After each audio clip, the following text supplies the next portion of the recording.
Bugungi videomizda FIFA nega Argentina ustidan rasmiy tekshiruv boshlagani haqida gaplashamiz.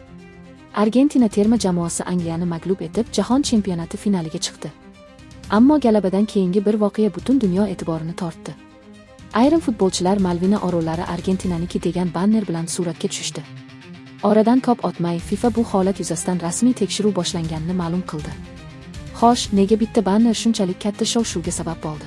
Buning sababi Malvina orollari uzoq yillardan beri Argentina va Buyuk Britaniya o'rtasidagi bahsli hudud hisoblanadi. Buyuk Britaniya bu hududni Falkland orollari deb ataydi va hozir ham uni boshqaradi. Argentina esa bu orollar o'ziga tegishli ekanini aytadi va ularni Malvina orollari deb ataydi. Bu mojaro yangi emas. 1833 yilda Buyuk Britaniya orollar ustidan nazoratni qo'lga olgan.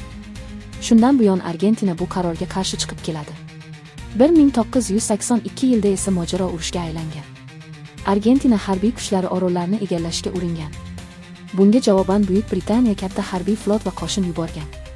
Urush qariyb 2 oy davom etgan. Natijada Buyuk Britaniya orollar ustidan nazoratni saqlab qolgan.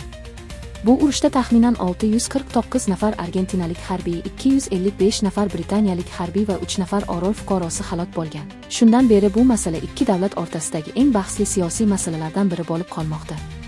Shuning uchun futbolchilar ko'targan banner oddiy yozuv emas. U hududiy da'voni bildiruvchi siyosiy bayonot sifatida baholanmoqda. FIFA qoidalariga ko'ra, xalqaro musobaqalarda siyosiy mazmundagi banner va shiorlardan foydalanish taqiqlanadi. Shu sababli FIFA intizomiy qo'mitasi ushbu voqeani o'rganmoqda. Argentina jazolanadimi yoki yo'qmi? Bunga yaqin kunlarda aniqlik kiritilishi kutilmoqda. Sizningcha FIFA qanday qaror qabul qilishi kerak?